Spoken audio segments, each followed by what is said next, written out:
The first thing that shattered the calm of the dojo was not a punch or a shout, but the sound of a mop bucket tipping over, water spreading slowly across the polished mat like a quiet warning no one noticed in time. In a place built on discipline, rank, and rigid respect, a single careless laugh cut deeper than any strike, and it was that laugh that set everything in motion.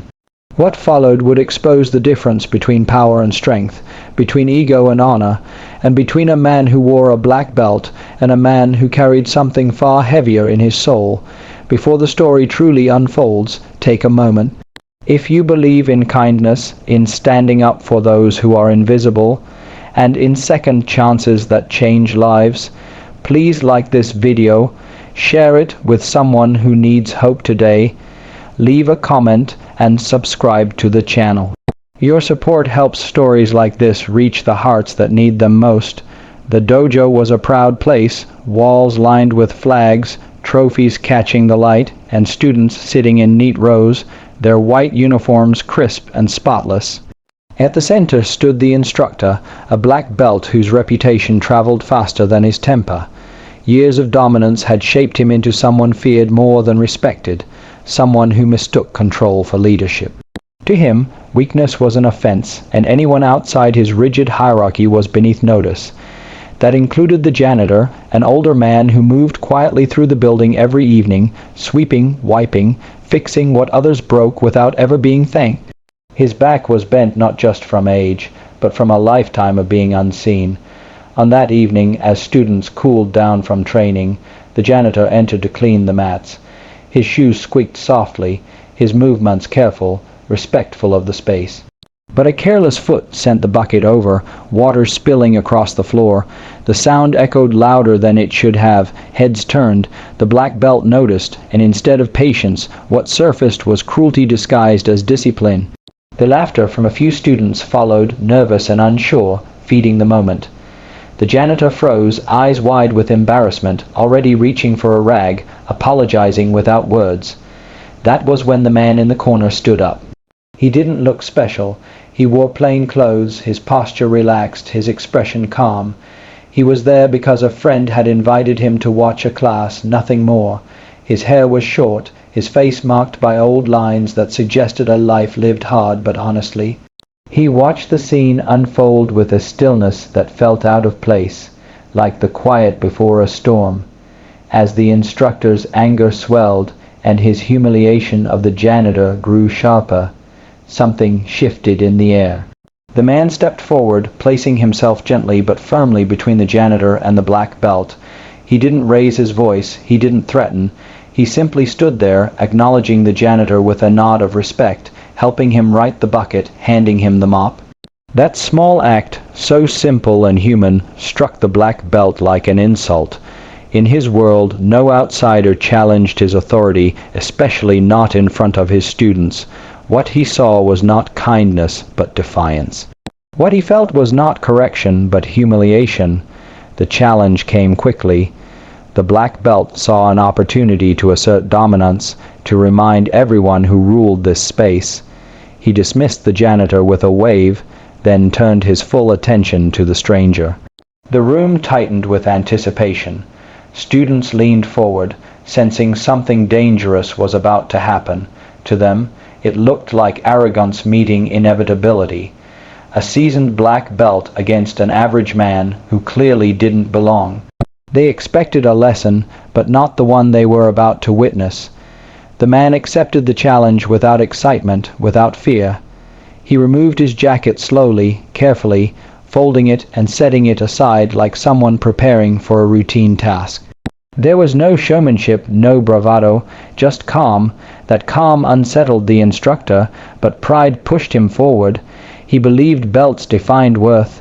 He believed strength was proven through domination.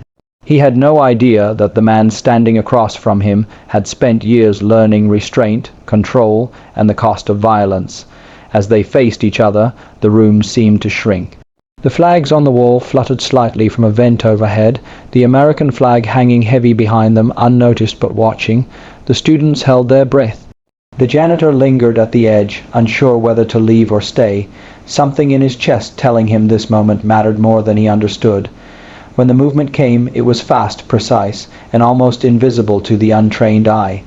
The black belt attacked with confidence, expecting resistance, expecting a struggle. What he met instead was redirection. His balance was taken, his force turned against him, his certainty unraveled in seconds. The man didn't strike to hurt, didn't attack to humiliate.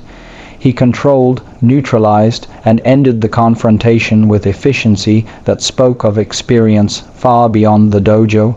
The mat barely made a sound as the black belt found himself pinned, unable to move, staring up at the ceiling in disbelief. Silence fell like a curtain. Students stared, mouths slightly open, their understanding of strength cracking. This wasn't luck. This wasn't a trick. This was mastery born from something deeper than belts or titles. The man released the hold and stepped back, offering no victory pose, no smirk. He simply stood, breathing steady, eyes calm. The black belt rose slowly, his confidence shattered, his authority exposed. For the first time he looked small. It was then that the truth surfaced, not as a boast, but as an explanation. Someone recognized the posture, the discipline, the way the man carried himself. Whispers moved through the room, a Navy SEAL, years of service, missions that never made the news, losses carried quietly, a life built on protecting others, often at great personal cost. The man didn't confirm it loudly. He didn't need to. His presence said enough. The realization hit the room hard. The students saw the difference between someone who trained for applause and someone who trained for survival. The janitor watched with tears forming, not because of the display of skill, but because for the first time in a long while, someone had stood up for him without asking anything in return. The man walked over, helped him clean the last of the water, and placed a gentle hand on his shoulder. That touch carried more respect than the janitor had felt in years. The black belt, humbled and exposed, faced a choice. He could cling to his pride or learn from the moment. The weight of the room pressed on him.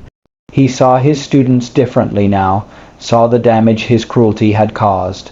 In that silence, something shifted. It wasn't redemption yet, but it was the beginning of awareness. The dojo was no longer just a place of hierarchy. It had become a mirror. As the man prepared to leave, students watched him with a new understanding. Strength wasn't loud. It didn't need to humiliate. It protected the vulnerable and corrected without cruelty. The American flag behind them seemed to carry that lesson quietly, a reminder of service rooted in sacrifice, not recognition. The janitor finished his work that night with lighter steps. He wasn't suddenly young or rich or powerful, but he was seen, and sometimes being seen is enough to change how a person carries the rest of their life. Days passed, and the story spread, not as gossip, but as a lesson. Training sessions changed.